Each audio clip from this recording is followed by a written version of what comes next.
మధురం మధురం నీ వాక్యం, నా త్రోవకు దీపం నీ వాక్యం. యేసు నామంలో మీకు శుభములు సమృద్ధిగా కలుగును గాక. మధురం నీ వాక్యం అనే కార్యక్రమానికి స్వాగతం. ఈరోజు మనం సౌలునకు దేవుని కృప అనే అంశం ధ్యానించుకుందామండి.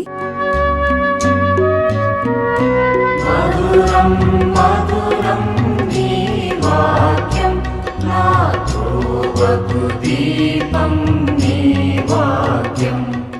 నిన్నటి దినాన యోసేపు నాకు దేవుని కృప ఎలా పనిచేసింది అని.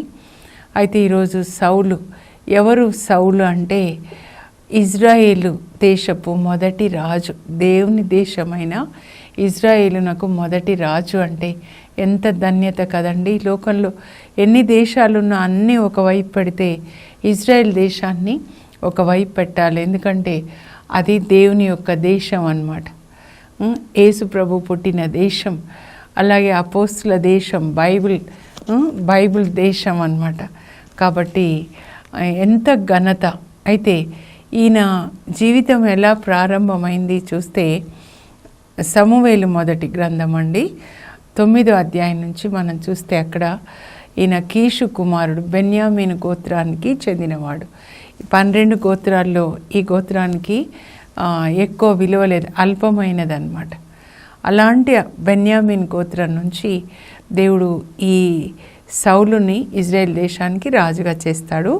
ఒకసారి మనం ధ్యానించుకుందామండి. 1 సమూయేలు గ్రంథం 9వ అధ్యాయంలో 8వ అధ్యాయంలో చూస్తే సమూయేలు ఇజ్రాయెల్ ప్రజల్ని 40 సంవత్సరాలు న్యాయాధిపతిగా నడిపిస్తాడండి. చక్కగా తీర్పు తీరుస్తాడు. మొత్తం దేశమంతా తిరుగుతూ అందరి తీర్పులు తీరుస్తూ న్యాయాన్ని కాపాడతాడు. అలాగే ఆయన ఒక ప్రవక్తగా దేవుని యొక్క పలుకులు ప్రజలకి వినిపిస్తాడనమాట. 1 సమూయేలు గ్రంథం 3వ అధ్యాయం మనం చూస్తే 19లో చిన్ననాటి నుంచి దేవుడు సమూయేలుతో మాట్లాడుతూ ఉంటారు. దేవుని యొక్క మందసం దగ్గర పడుకుంటాడు. 10 సంవత్సరాల వయసులోనే మాట్లాడతారు. అదంతా కూడా ఏలీ కుటుంబం మీదకి రాబోయే శిక్ష, ఏలీకి అదంతా ఎరిగిస్తాడు. ఆ తర్వాత కూడా దేవుడు ఆయనతో మాట్లాడుతూ ఉంటాడు. అప్పుడు ఏది దేవుడు సందేశం ఇస్తారో ఇది చెప్పు ఈ ప్రజలకి అంటే చెప్తాడనమాట. కనుక ఏదైతే చెప్తున్నాడో అదంతా నెరవేరుతుంది అనమాట. కాబట్టి ప్రజలు ఆయనని గౌరవించడం ప్రారంభిస్తారు. 1 సమూయేలు 3:19లో సమూయేలు పలికిన పలుకు ఒక్కటి కూడా వ్యర్థం కాకుండా నెరవేరుతుంది. ప్రతి ఒక్కటి ఇది ప్రభు చెప్పారు అని ప్రజలకు చెప్తున్నాడు, అవన్నీ నెరవేరుతున్నాయి. కనుక ప్రజలు ఆయనని ప్రవక్తగా గౌరవించడం ప్రారంభించారన్నమాట. అలాంటి జీవితం అండి మనం జీవించాలి. ఎవరి స్వరాలు మీరు వింటున్నారు? ఈ లోకంలో యేసు ప్రభు అంటారు, నా గొర్రెలు నా స్వరాన్ని వింటాయి. యోహాన్ 10:27, నా గొర్రెలు నా స్వరంను వినును, అవి నన్ను వెంబడిస్తాయి, నేను వానికి నిత్య జీవాన్ని ఇస్తాను, వానిని నా నుండి ఎవ్వరూ కూడా దొంగిలించలేరు, వానిని నాకు ఇచ్చిన నా తండ్రి నాకంటే గొప్పవాడు, నేను నా తండ్రి ఏకమై ఉన్నాం. 2 మందలండి ఈ లోకంలో. ఒకటి యేసు ప్రభు మంద, దేవుని మంద, ఇంకొకటి సాతాను మంద. ఈ 2 శక్తులే పనిచేస్తున్నాయి. మనం దేవుని మందలో ఉంటే ఆయన స్వరాన్ని వింటాం, ఆయన చెప్పింది విని దాన్ని చేస్తాం. ఇప్పటికైనా కూడా ఇది చివరి టైము. సాతాను మందలో నుంచి, చీకటి అవినీతి నుంచి మనము నీతి, వెలుగు, ప్రేమ ఈ యొక్క యేసు ప్రభు మందలోనికి రావాలండి. రక్షణ పొందాలన్నమాట. దేవుని యొక్క స్వరాన్ని మనం వినే బిడ్డలుగా ఉండాలి. అలా విన్నాడు.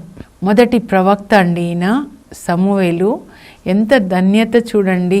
హన్నాకి తన కొడుకు, తన గర్భంలోంచి పుట్టిన కొడుకు మొదటి ప్రవక్తగా దేవుడు ఏదైతే ఆయనకి చెప్తూ ఉన్నారో అది ప్రజలకు అందిస్తున్నాడు.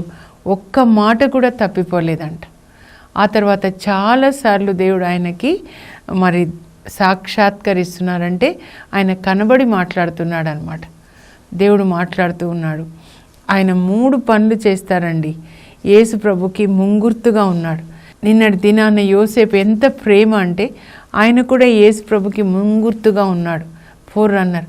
ఎంత ప్రేమ యేసు ప్రభు మన పట్ల చూపించారు కదా, మనల్ని క్షమించారు. అలాగే యోసేపు కూడా అన్నమాట. మరి ఈరోజు ఏంటంటే సమూయేలు ప్రవక్త, ఆయన ఒక ప్రవక్తగా ఉన్నాడు. చిన్ననాటి నుండి దేవుని మందసం దగ్గర పెరుగుతాడండి. ఇంకా ఎవరి స్వరాలు వినే అవకాశం లేదు ఆయనకి. దేవుని సన్నిధిలో ఉన్నాడు, దేవుని స్వరం వింటున్నాడు. అలా మన పిల్లల్ని పెంచితే ఎంత బాగుంటుందండి.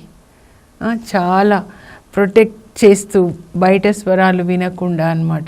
ప్రవక్తగా దేవుని సందేశాన్ని ఇస్తున్నాడు. అంతేకాకుండా ఆయన న్యాయాధిపతిగా ఇజ్రాయెల్ దేశం అంతటా తిరగొచ్చు అందరికీ న్యాయాన్ని ఆయన న్యాయంగా తీర్పులు తీరుస్తున్నాడు. ఇప్పుడు యేసు ప్రభు 2వ రాకడలో వస్తారు, మనందరికీ న్యాయంగా తీర్పు తీర్చడానికి అన్నమాట. ఇప్పుడు మనం దాని కొరకే సిద్ధం కావాలి. ప్రకటన గ్రంథంలో దర్శన 19లో 11వ వచనం నుంచి ఉంటుందండి. ఆయన తెల్లని గుర్రం మీద వస్తున్నాడు, అందరికీ తీర్పు తీర్చడానికి అన్నమాట. 1000 సంవత్సరాలు పరిపాలిస్తారు, రాజులకి రాజుగా, ప్రభువులకి ప్రభుగా. తర్వాత అందరికీ తీర్పు తీరుస్తారు. జీవితులకు మృతులకు ఆయన తీర్పు తీర్చడానికి రాబోతున్నారు. అలాగే ఇంకా యాజకత్వం చేస్తారనమాట. ఈయన సమూయేలు ప్రజల తరఫున ఆయన బలులు అర్పించి మరి ప్రజల కొరకు ప్రార్థన చేస్తాడు. ఈ 3 కూడా ఆయన చేస్తాడండి. ఆ తర్వాత చూడండి, ఇంకా రాజులను అభిషేకిస్తాడనమాట. సమూయేలు ఒక ప్రవక్తగా రాజులను అభిషేకిస్తాడు. ఇజ్రాయేల్ మొదటి రాజు సౌలుని, ఆ తర్వాత దావీదుని ఆయన అభిషేకిస్తాడు. 2వ సమూయేలు గ్రంథంలో సమూయేలు ఉండరు అసలు, కానీ దావీదు యొక్క పరిపాలన. కానీ ఆ గ్రంథానికి దావీదు గ్రంథం అని పేరు పెట్టరండి, సమూయేలు గ్రంథం. 2వ సమూయేలు, ఎందుకంటే సమూయేలు అభిషేకించాడు. ఆ అభిషేకంతో దావీదు పరిపాలిస్తూ ఉన్నాడు అనమాట. అయితే ఇప్పుడు మనము ఈయన 40 ఇయర్స్ అండి. సమూయేలు ఒక న్యాయాధిపతిగా, చివరి న్యాయాధిపతుల గ్రంథం తర్వాత ఈయన చివరి న్యాయాధిపతి. ఇజ్రాయేల్ ప్రజలందరికీ తీర్పు తీరుస్తాడనమాట. చక్కగా తీర్పు తీరుస్తాడు. ఇంకా ఆయన వృద్ధుడైపోతాడనమాట. అప్పుడు 8వ అధ్యాయంలో ప్రజలు, అంటే పెద్దలు, ముఖ్యంగా పెద్దలు అనమాట, పెద్దలు వచ్చి, అయ్యా నువ్వైతే పెద్ద ప్రాయం వచ్చేసింది, నీ పిల్లలు కూడా పెద్దగా అయిపోయారు, కానీ నీ పిల్లలు కాసులకి దాసులై లంచాలు పుచ్చుకొని అన్యాయాన్ని చెరుస్తూ ఉన్నారు. కాబట్టి మాకు మీ పిల్లలు నాయకులుగా ఉండడం, న్యాయాధిపతులుగా మాకు ఇష్టం లేదంటున్నారనమాట. అని మాకు ఒక రాజు కావాలయ్యా. మా చుట్టుప్రక్కల ఉన్న దేశాలు, మోవాబు, అమ్మోన్ దేశం, ఫిలిస్తే దేశము, ఐగుప్తు, వాళ్ళందరికీ రాజులు ఉన్నారు కదా, యుద్ధంలో రాజులు మరి నడిపిస్తూ ఉన్నారు, మాకు కూడా రాజు కావాలి అని అడుగుతారనమాట. అప్పుడు దేవుడు చెప్తారు, ఆయనకి నచ్చదు, సమూయేలుకి కూడా నచ్చదు. మనకి రాజు ఎవరంటే దేవుడే మనకి రాజు. మనకి వేరే రాజు, ఈ లోక మనుషులు, అధికారులు, రాజులు మనకు అవసరం లేదు అని దేవుడికి నచ్చదు, సమూయేలుకి కూడా నచ్చదు. కానీ దేవుడు అంటారు, నాకు కూడా నచ్చలేదు వాళ్ళు అడిగింది, వాళ్ళ కోరిక, అయినా సరే వాళ్ళు మళ్ళీ మొండి పట్టు పడతారు కదా, మొండి పట్టు, కనుక వాళ్ళకి రాజు నియమించు అని. అప్పుడు దేవుడు చెప్తారనమాట, ఎవరిని రాజుగా నియమించాలో సమూయేలుకి చెప్తారు. ఇప్పుడు 9వ అధ్యాయానికి వచ్చినట్లయితే సౌలు అనమాట. ఈయన బెన్యామీన్ గోత్రానికి చెందినవాడు. కీషు వీళ్ళ నాన్న పేరు, సంపన్నుడు. అయితే ఒకరోజు వాళ్ళ గాడిదలు తప్పిపోతాయండి. వాళ్ళ నాన్న ఏమంటారంటే, ఒక పని మనిషిని తీసుకొని, ఒక సేవకుడిని తీసుకొని, గాడిదలు తప్పిపోయినాయి, ఎక్కడున్నాయో వెతుక్కొని రా నాన్న అని పంపిస్తాడు. సో వాటిని వెతకడానికి వెళ్తారనమాట.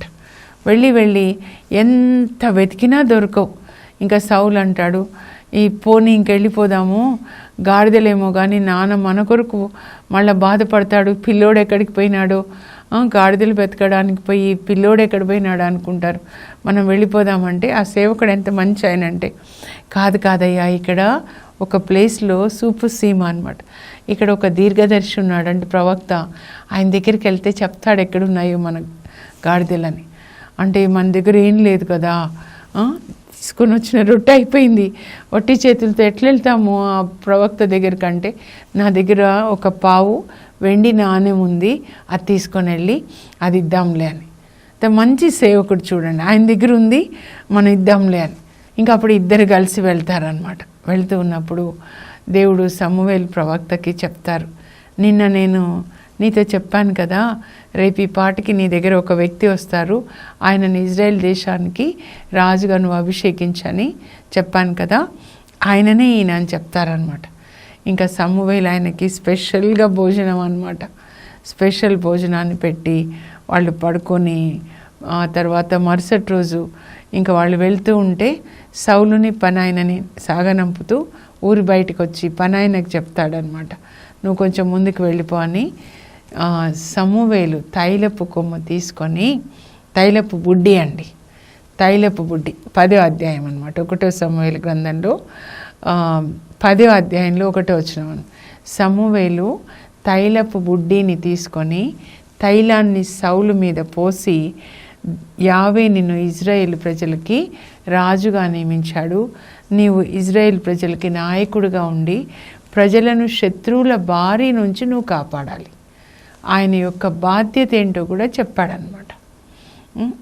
చెప్పి ఇదిగో దేవుడు నేను అభిషేకించారు అనడానికి ఈ గుర్తులు అని కొన్ని గుర్తులు చెప్తాడు, అవన్నీ నెరవేరుతాయన్నమాట. అప్పుడు ఇంకా సౌలు అట్లా వెళ్ళిపోతాడు. వెళ్ళిపోయిన తర్వాత దేవుడు ఆయన హృదయాన్ని మార్చి క్రొత్త నూతన హృదయాన్ని ఇచ్చారు. ఆయన హృదయాన్ని ఇప్పుడు రాజు హృదయంగా మార్చారనమాట. ఇంకా తర్వాత చూడండి 13వ అధ్యాయానికి వస్తే, కొంచెమే చెప్తున్నా అండి.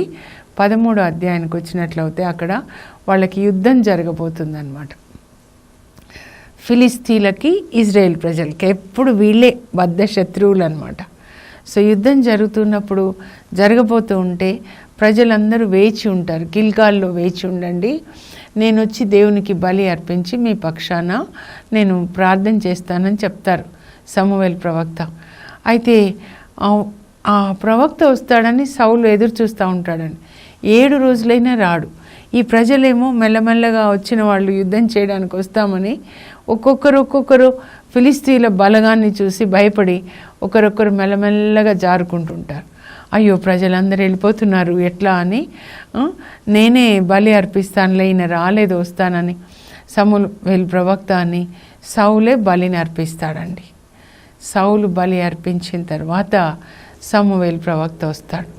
వచ్చి జరిగింది తెలుసుకొని, అయ్యో ఎంత పిచ్చి పని చేసావు, నువ్వు ఇలా చేయకుండా ఉంటే దేవుడు నిన్ను నీ వంశం వారిని ఎప్పటికీ ఇజ్రాయెల్ దేశానికి రాజులుగా చేసేవాడు, కానీ ఇప్పుడు ఆ కృప నీ పిల్లల నుంచి వెళ్ళిపోయి దేవుడు వేరే వాళ్ళకి ఇస్తారు. ఇది మొదటి పొరపాటు అండి 13వ అధ్యాయంలో. ఇప్పుడు 15వ అధ్యాయానికి వద్దాం. సమూయేలు గ్రంథంలో ముఖ్యమైన అధ్యాయం అన్నమాట, కీ చాప్టర్ అంటారు ఈ గ్రంథంలో 15వ అధ్యాయము. అందులో కీ వర్స్ కూడా చూద్దాము, 15:23 అనమాట, అంటే ముఖ్యమైన వచనం. ఇక్కడ సమూయేలు ప్రవక్తతో దేవుడు మాట్లాడతారు, ఇదో సౌలు రాజుకి వెళ్ళి చెప్పు. ఎందుకంటే రాజులతో దేవుడు ఏం మాట్లాడరండి, ఎక్కువగా లేదు. దావీదుతో మాట్లాడడం చూసాం, కానీ వాళ్ళకి లోక సంబంధమైన పనులు ఉంటాయి కదా.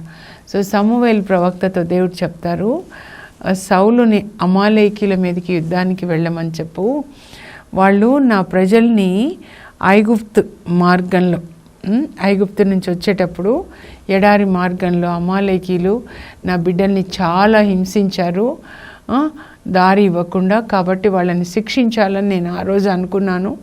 ఇప్పుడు వాళ్ళని శిక్షించే టైం వచ్చింది కనుక సౌలు యుద్ధానికి వెళ్ళి అక్కడ అందరినీ చంపాలి, ఏ దయాదాక్షిణ్యాలు లేకుండా అన్నమాట. స్త్రీలు, పిల్లలు, పురుషులని, ఇంకా జంతువులను కూడా శాపం పాలు చేసి చంపాలి అని దేవుని యొక్క సందేశాన్ని సమూయేలు వచ్చి సౌలుకి చెప్తాడనమాట. అప్పుడు సౌలు యుద్ధానికి వెళ్తాడు. వెళ్ళినప్పుడు యుద్ధంలో దేవుడు ఆయనకి జయం ఇస్తారనమాట. మెల్లమెల్లగా బాగానే అందరినీ ప్రజల్ని చంపుతూ ఉంటాడు. పాత నిబంధనలో మనుషుల్ని చంపడం అండి, క్రొత్త నిబంధనలో మనుషుల్ని చంపడం లేదు. పాపిని ప్రేమించి పాపాన్ని ద్వేషించడం అన్నమాట. అంటే అంధకార శక్తులని సంహరించాలి. మన యుద్ధము ఆకాశంలో ఉన్న అంధకార శక్తులతో కానీ మనుషులతో కాదనమాట. అయితే యుద్ధం జరుగుతూ ఉందండి. మనుషులను చంపుతాడు, కానీ రాజు, అమాలేకుల రాజు అగాగుని చంపడు. ఇంకా జంతువులన్నీ శాపం పాలు చేయమన్నారు కదా. అప్పుడు సాతాను ఈయనలో ఒక ఆలోచన పెడతాడు.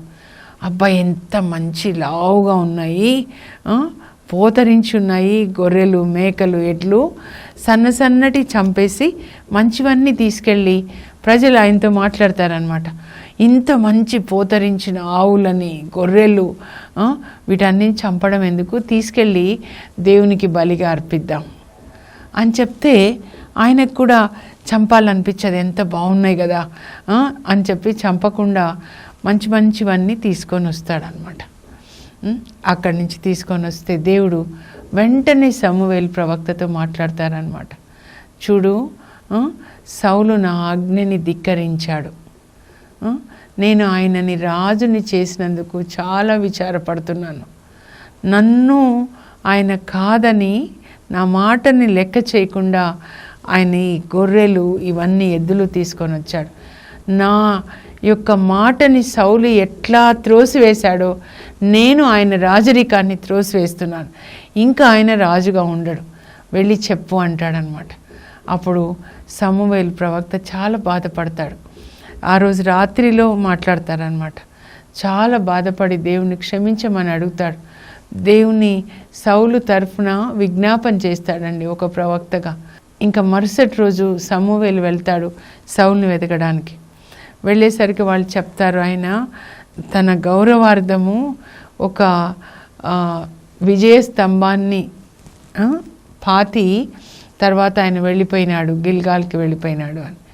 అప్పుడు చూడండి, తన గౌరవార్థం దేవుడు జయాన్ని ఇస్తే ఎంత సెల్ఫ్ గ్లోరీ చూడండి. సౌలు విజయాన్ని స్థాపించాడని ఒక విజయ స్తంభం అన్నమాట. అమాలేకీయుల మీద విజయాన్ని స్థాపించాడని ఒక విజయ స్తంభాన్ని ఆయన అక్కడ నెలకొల్పి మళ్ళా గిల్గాల్కి వెళ్తాడు. అప్పుడు సమూయేలు సౌల్ని కలుసుకోగానే సౌలు ఏమంటాడంటే, యావే నేను దీవించునుగాక, నేను యావే ఆజ్ఞను పాటించాను. మరి యావే ఆజ్ఞను పాటిస్తే ఏంటి నాకు ఇదిగో ఈ గొర్రెల అరుపులు, ఎద్దుల రంకెలు నా చెవులలో గిర్రున అలా తిరుగుతుంది. అంటే చుట్టూ అన్నీ లావు గొర్రెలు, మంచి పోతరించిన ఎడ్లు అవన్నీ ఉంటాయన్నమాట. ఏంటి అరుపులన్నీ నువ్వు యావే ఆజ్ఞ పాటిస్తే ఏంటి అనంటే, ప్రజలు చెప్పారు ఇవన్నీ తీసుకొని వస్తే నీ దేవునికి, యావే దేవునికి బలిగా అర్పించడానికే వీటిని తీసుకొచ్చాం. నీ దేవుడైన యావే దేవునికి అంటాడు కానీ మన దేవుడు అనట్లేదు. చూడండి ఆయనలో ఎంత గర్వం ఉంటుందో. తర్వాత మనము దావీదుని చూస్తే దావీదు ఎంత వినయమో మనకు తెలుస్తుంది అనమాట. నీ దేవునికి బలిగా ఇవ్వడానికి తీసుకొని వచ్చాం, ప్రజలు చెప్పారు వీటిని అట్టి పెట్టుకొని దేవునికి బలిగా అర్పిద్దామని. అప్పుడు సమూయేలు అంటాడు, సరే నీ మాటలన్నీ కట్టిపెట్టి దేవుడు నాకు రాత్రి ఇచ్చిన సందేశం నీ గురించి, నీతో చెప్పమన్న మాటలు విను అని. ఏమన్నాడంటే, ఎంత అల్పుడు కదా, నీవెంత అల్పుడవైనా కూడా బెన్యామీను గోత్రంలో మీ కుటుంబానికి విలువ కూడా లేదు. మీ నాన్న గాడిదలు తప్పిపోతే వెతకడానికి వచ్చిన నిన్ను నేను రాజుని చేశాను. నీవు ఎంత అల్పుడవైనా నేను నిన్ను ఇజ్రాయేల్ ప్రజలకి రాజుగా నియమించి నీకు ఒక పని అప్పగించాను. ఇలా చెయ్యి, అన్ని జంతువులు శాపం పాల్చేసి చంపు అని. కానీ నీవు యావే మాటని త్రోసిపుచ్చావు, నీ సొంత చిత్తం చేశావు కనుక యావే నీ రాజరికంను త్రోసిపుచ్చాడు. ఇప్పుడు ఒప్పుకుంటాడు, అవును నేను పాపం చేశానని. ఇంకా సమూయేలు ప్రవక్త ఏమంటారో చూడండి. 1 సమూయేలు 10:22-23 అన్నమాట. బలుల వలన యావే సంతృప్తి చెందుతాడా, విధేయత వలన కాదా? మీరు బలులు అర్పించడానికి ఇవి తీసుకొచ్చానా? బలులు కాదు ఆయన కోరుకునేది, విధేయత. ఏం చెప్పాడో దేవుడు దాన్ని చేయాలి అని చెప్పి తిరుగుబాటు సోదె చెప్పించుకున్నట వంటిది. నువ్వు దేవునికి తిరుగుబాటు చేసావు కదా, అది సోదె చెప్పించుకునేలాంటిది. గర్వము విగ్రహములను ఆరాధించటం వంటిది. నువ్వు గర్వం ఉంది కాబట్టి దేవుని మాట పక్కన పెట్టావు, అదే విగ్రహారాధన అంటే. దేవుని మాట ప్రక్కన పెట్టి నీ మనసులో ఏం చెప్తే అదే నువ్వు చేసావు, నీ సొంత చిత్తం చేసావు. దేవుని చిత్తాన్ని పక్కకు పెట్టి అదే విగ్రహారాధనాన్ని నీవు యావే మాటని త్రోసిపుచ్చావు కనుక యావే నీ రాచరికాన్ని త్రోసివేశాడు అనగా అని చెప్పి ఇంకా సమూవేలు వెళ్ళిపోబోతుంటాడనమాట. దేవుని సందేశం చెప్పాడు. అప్పుడు ఇలా పట్టుకుంటాడు, అవును తప్పైపోయిందని. సమూవేలు ఇట్లా చెంగుని పట్టుకుంటే చెంగు చిరిగిపోతుందండి. అంటే దేవునితో ఆయనకున్న రిలేషన్ చిరిగిపోయింది. ఎప్పుడైతే దేవుని మాటని తిరస్కరించాడో చిరిగిపోయింది, నీ రాచరికం కూడా అలాగే అయిపోతుంది అని చెప్పి చెప్తాడనమాట. విధేయత అనేది చాలా ముఖ్యమైందండి బైబిల్లో. మీరు ఉజ్జా బండి మీద తీసుకొని వస్తూ ఉన్నప్పుడు మందసాన్ని అది కింద పడబోతున్నప్పుడు ఆయన పట్టుకోబోతాడు. మరి యావే దేవుడు కోపగించుకొని ఆయనను చంపేశాడు అని ఉంటుంది కదా. నేను కూడా మొదటిసారి చదువుకున్నప్పుడు అయ్యో అనిపించింది, మంచి పనే కదా చేస్తున్నాడు. అంటే పరిశుద్ధ ఆత్మ నడిపింపు లేకుండా మన సొంత జ్ఞానంతో బైబిల్ చదివినప్పుడు పాత నిబంధన ముఖ్యంగా మనకి అందులో చాలా తప్పులు కనబడతాయండి. కానీ పరిశుద్ధ ఆత్మ నడిపింపులో చదివితేనే అర్థమవుతుంది అన్నమాట. దేవుడు కోరుకునేది విధేయత, అంతేకాని ఏదో రక్షణ దాన్ని కాపాడడం అది కాదు. ఈ మందసాన్ని బండి మీద తీసుకొని వెళ్ళకూడదు. దేవుడు మోషేకి చెప్తారు, యాజకులు మొయ్యాలి అని. కానీ విధేయించలేదన్నమాట. బండి మీద తీసుకొస్తున్నారు. దావీదు కూడా చాలా భయపడతాడు. కానీ రెండో మారు మాత్రము యాజకులు మోస్తూ దేవుడు చెప్పినట్లుగా విధేయత చూపిస్తాడు. దావీదు గొప్పతనం ఏంటంటే పొరపాట్లు చేయడానికి కాదు. శరీరం ఉన్నంత కాలం మనం పొరపాట్లు చేస్తాం, నేను కూడా చేస్తాను. ఎంత దేవుడు చెప్పినట్లుగా చేయాలనుకున్నా శరీరంలో ఉన్న పాపాన్ని బట్టి, నా బలహీనత బట్టి తప్పులు చేస్తూనే ఉంటాను. పాపము ఆయనని క్షమించమని అడుగుతాను అన్నమాట. కానీ ఈయన చేసిన దాన్ని ప్రభు చెప్తారు, ఇది తిరుగుబాటు, నేను నిన్ను తీసేశాను. దేవుడు కోరుకునేది నువ్వు బలులు సమర్పించాలని కాదు, విధేయత, దేవుని వాక్యానికి విధేయత కలిగి జీవించాలి. దాన్నే ఆరాధన అంటారు. అబ్రహాము దేవుడికి విధేయిస్తాడు. నీ కొడుకుని బలిగా ఇవ్వు మోరియా కొండ మీద అంటే ఆయన విధేయిస్తాడు. దాన్నే ఆరాధన అంటారు అన్నమాట. దేవుని మాటకు విధేయత చూపించడమే, దేవుని మాటకు లోబడి జీవించడమే అసలైన ఆరాధన అన్నమాట. ఇదే మనము ఈ సౌలు రాజు నుంచి నేర్చుకోవలసిన పాఠం అన్నమాట. కొంతమంది వ్యక్తులు బైబిల్ గ్రంథంలో మనకి హెచ్చరికలుగా ఉంటారు. దేవుని మాటను ప్రక్కకు పెట్టి మన సొంత చిత్తం, ఎందుకంటే రాజు అయిపోయినాడు కదా ఆయన, ఎలా మొదటి స్థితిని మర్చిపోయాడు ఆయన. తండ్రి గాడిదలు వెతకడానికి వెళ్ళినవాడు మొదటి స్థితిని మర్చిపోయి దేవుడిచ్చిన అధికారాన్ని బట్టి దేవుణ్ణి ప్రక్కన పెట్టి ఇంకా నేనే రాజు, నేనే నాకు దేవుడు అనుకున్నాడు అనమాట. సో అలాంటి పొరపాట్లు మనం చేయకూడదండి. ఇంకా ఈ మొదటి సమూయేలు గ్రంథం చివరిలో చూస్తే ఎంత భయంకరమైన చావు చస్తాడో, ఆత్మహత్య చేసుకొని చస్తాడండి సౌలు రాజు. ఆయన 3 కుమారులు కూడా యుద్ధంలో వాళ్ళు భయంకరంగా చంపబడతారనమాట. ప్రార్థన చేసుకుందాం. పరలోకపు మా తండ్రి, మీ పరిశుద్ధ నామమునకు స్తోత్రం కలుగును గాక. ప్రభా, మీరిచ్చిన కృపని మర్చిపోయి మాకు ఒక అధికారం వచ్చినప్పుడు, ఒక ఆస్తి వచ్చినప్పుడు, ప్రభా ఐశ్వర్యం వచ్చినప్పుడు మిమ్మల్ని మర్చిపోకుండా, మిమ్మల్ని ప్రక్కన పెట్టి మా సొంత చిత్తం చేయకుండా ఎల్లప్పుడూ మీ చిత్తాన్ని చేసేటట్లు మాకు పరిశుద్ధ ఆత్మని దయచేయండి. మీరు మాట్లాడారు ప్రభా, బలుల వలన యావే సంతృప్తి చెందుతాడా, విధేయత వలన కాదా అని. ఎల్లప్పుడూ నీ వాక్యాన్ని మేము చదివి ధ్యానించి మరియ తల్లిలాగా ప్రభా, అబ్రహాం లాగా, మరి యోసేపులాగా తండ్రి, యేసయ్య మీలాగా దేవుని చిత్తం చేసే కృప మాకు దయచేయండి. ఈ సంవత్సరం దేవునికి విధేయించే సంవత్సరంగా మాకు కృపను దయచేయండి. పరిశుద్ధాత్మనివ్వండి. యేసు నామంలో అడుగుచున్నాం తండ్రి, ఆమేన్. దేవుని చిత్తం చేసే కృప దేవుడు మనందరికీ దయచేయను గాక. God bless you. Have a blessed day.